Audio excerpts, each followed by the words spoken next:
Good morning, sir and friends. Today we are going to present about historical overview of translation. First, I'm going to explain about the purpose of learning this chapter. First is giving a bird's eye of the history of translation. And second, to show how universal translation is. We know that our world is containing a lot of countries. From that, we can conclude that every country has their own language. And the third is to make us realize how important the translation is. Okay, next, I'm going to explain about Judeo-Christian Islamic world, about 3 periods. Beginning of Christian era. The most important are Hebrew, Aramaic, Greek, and Latin. It is interacted to create a new Christian civilization and the transformed Judaic civilization. And the second is beginning with the birth of Islam in the 7th century and culminates. Notably, in the city of Toledo, Spain, where Christian, Muslim, and Jewish scholars and translators from all parts of Europe and the Middle East undertook the enormous task of translating the Greek and Arabic classic into a new language of Europe, and in effect laid the foundation of those new languages and cultures, providing the bride to the Renaissance and the modern world.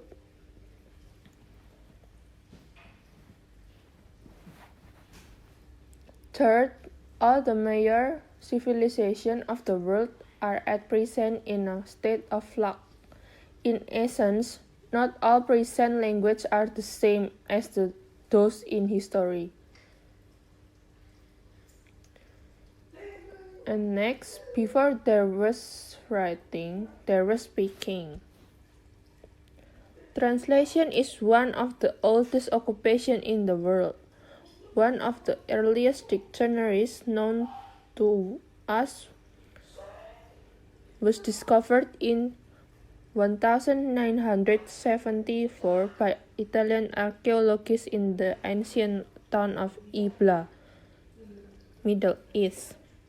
Each people always speak in their own language. Back then, they should adjust their language to engage in trade, threaten each other. After each country talk peace, they need oral interprets. People whom have good skill in language, they will be the one of assets that each country has. They play in a vital role in both trade and the affairs of state. And then, the bad side of being translator. They will be blamed if there was a bad decision that they took. Examples of this unfortunate turn of events upon the road, their history of interpretation as well as translation. Writing, as mentioned before, has been around for at least 10,000 years, probably longer. In ancient Egypt, the court scribe was one of the most important officers of the bar court. He was a highly cultivated person and most likely knew more than one language. In the Old Testament, there is no clear distinction between the scribe and the interpreter or translator. When the Assyrians laid siege to Jerusalem, a Hebrew scribe served as an interpreter between the Hebrew-speaking Judeans and their Aramean-speaking enemies. Come to next. The work of languages. Human beings have long been fascinated, intrigued, and even intimidated by the great variety of languages and dialects in the world. This phenomenon is reflected in the legends and oral tradition of nearly every culture. The biblical story of the Tower of Babel is a case in point. Originally, according to the story, everyone spoke the same language. Then people became so presumptuous that they began to build a tower reaching to heaven. Subsequently, the tower was destroyed, and the mortals were punished by being made to speak many different languages. In the late 19th century, a new language called Esperanto was created by Ludwig Zamenhof, intended to be the international language. It has enjoyed a certain measure of success, but only among small circles of scholars. In our time, however, the language that comes closest to being an international language is English. Be that as it may, the other languages of the world will not be disappearing anytime soon. Clearly, in an ideal world, there will be no need for translator or, for that matter, for physicians, lawyers, as well as hundreds of other occupations. But in the real world, we need all of them. Next, language has always been the critical element of religion. The history of translation, not unlike the history of culture itself, begins with religion and eventually leads into secular culture. Every culture, its language has always been sacred. It was the means of maintaining and transmitting tradition, and of communicating with the higher powers. Therefore, the issue of translating one's sacred writings and prayers into another language was always a very critical decision, which was never taken lightly. It took the Catholic Church centuries before it decided in the 1960s to allow celebrating Mass in the vernacular rather than in Latin. Jews and Muslims, on the other hand, still consider praying in languages other than Hebrew and Arabic, respectively, questionable. The Judeo-Christian-Muslim world derives its culture from a common source, namely a set of books originally written in Hebrew. In Yahudi, learning flourished around Babylonia with Aramaic as its main language. A major Jewish community prospered in Alexandria, Egypt. Okay, so the next one is Saint Jerome got the best honor for having translated the Bible into Latin that had been used for thousands of years until this present day.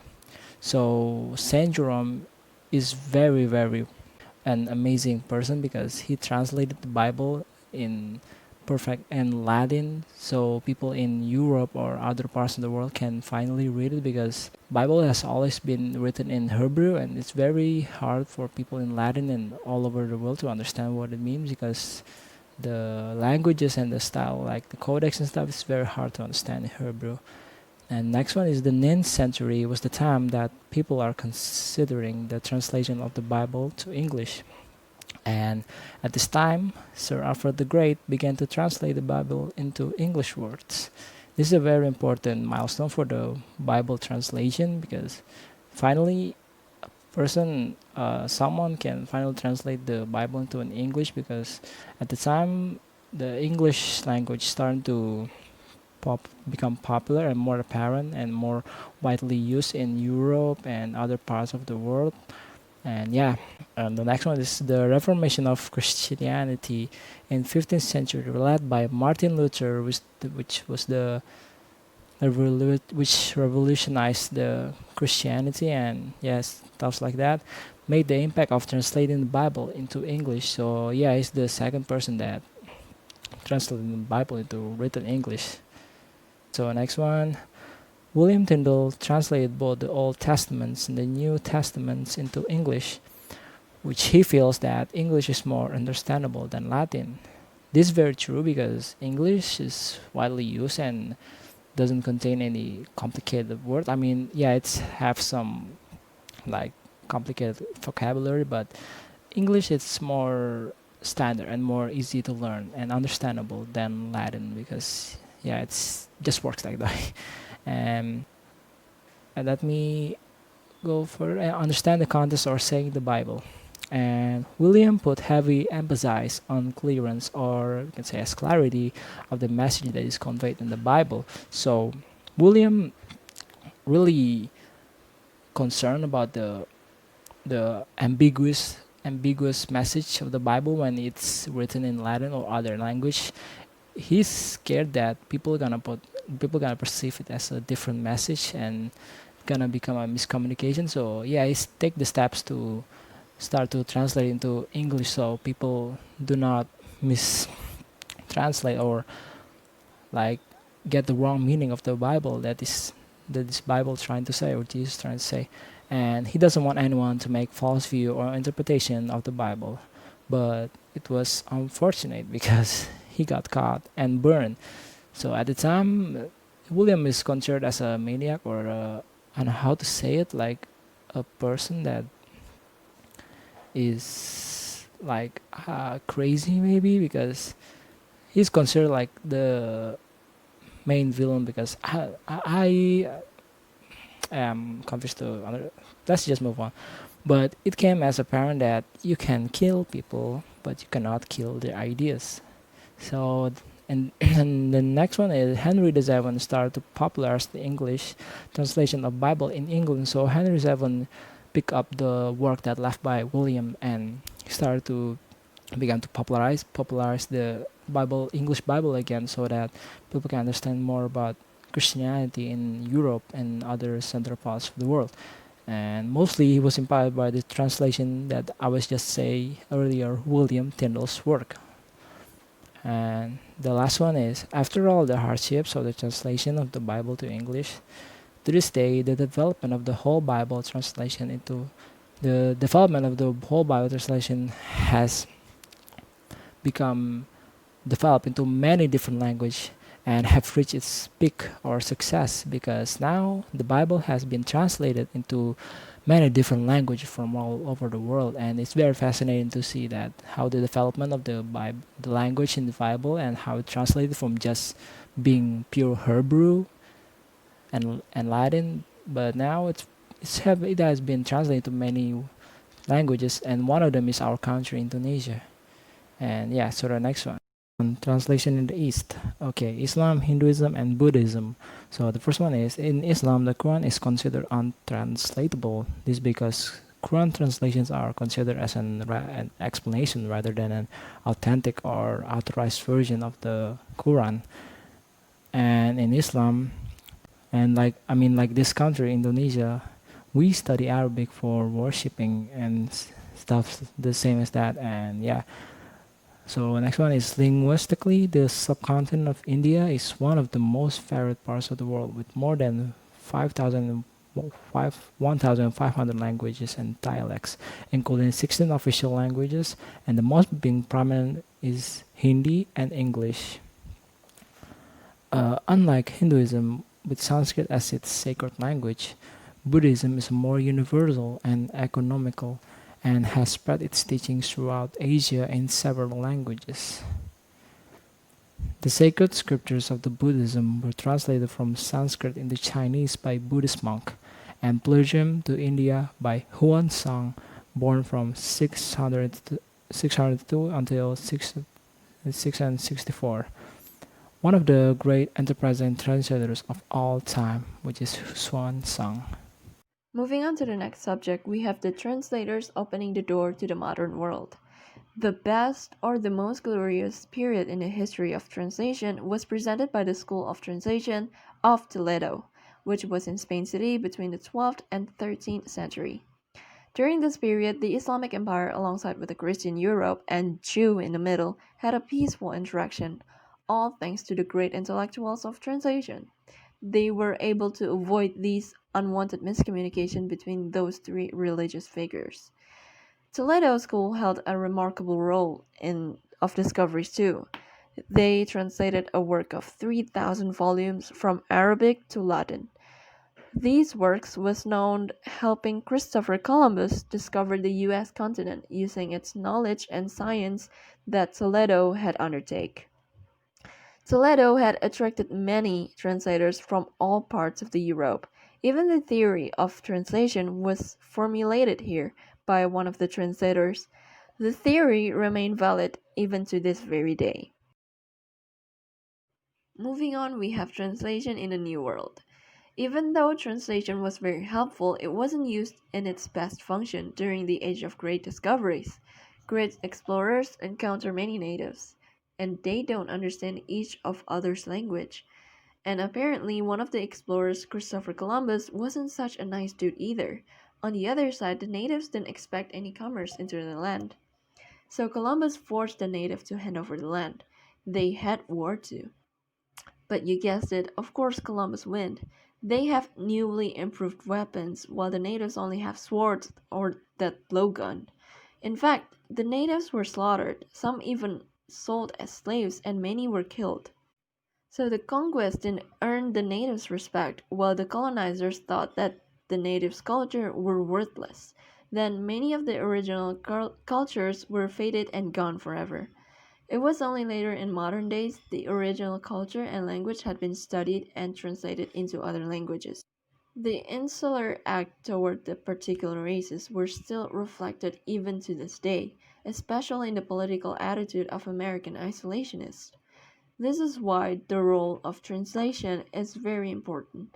It could bring peace and justice to each and every race, or even nation. After the lessons were learned, people start to understand the important role of translation. Moving on to the next part, the 20th century. Translation had a rough time during the regime of fascism, communism, and Nazism. Many translators were either kidnapped or murdered because they were thought as the bridge of communication between one country and another. And Ireland, who had been speaking English more than they spoke their own language, later established a translation program in 1922 to revive the use and to study the Irish or Gaelic language. By the end of 20th century, there were two linguistic phenomena occurred. The first one was the growing translation of American English into nearly all the languages of the world, mainly the American pop culture, like those singers, Michael Jackson, Whitney Houston, Julia Roberts, Elvis, etc., and the US high technology. This interest from other language made a long-lasting effect on language in general in the beginning of 21st century.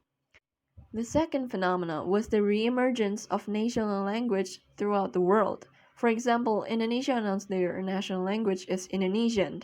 India announced their national language is Indian, etc. So each country decided their official language as their special character in the beginning of the century, presumably as a fresh start.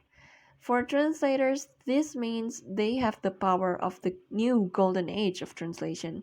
Since the incredible progress of global communication and technology such as satellites, computers, gadgets, emails, and even the internet is developing, this means the linguistic and the culture are progressing forward as well. So in the 21st century, the role of translation will once again become critical in shaping the history and helping civilization make the transition into the next age. And then in the last subject here, we have the examples of translation done by the young people. These examples showed us that translation is not an easy thing to do because it has to be done very carefully. For example, here, David is skilled playing the lute, not the lyre. Instead of Finkelstein, it's supposed to be Philistine. Solomon, one of his sons, had 300 wives and 700 children, not porcupines. And on the right side, it was supposed to be Volta that discovered electricity, and Voltaire wrote a book called Candide, not Candy. Also, gravity was discovered, not invented. So this translation is so wrong in so many ways. This is why we need translators. And that is all we have for today. Thank you for watching.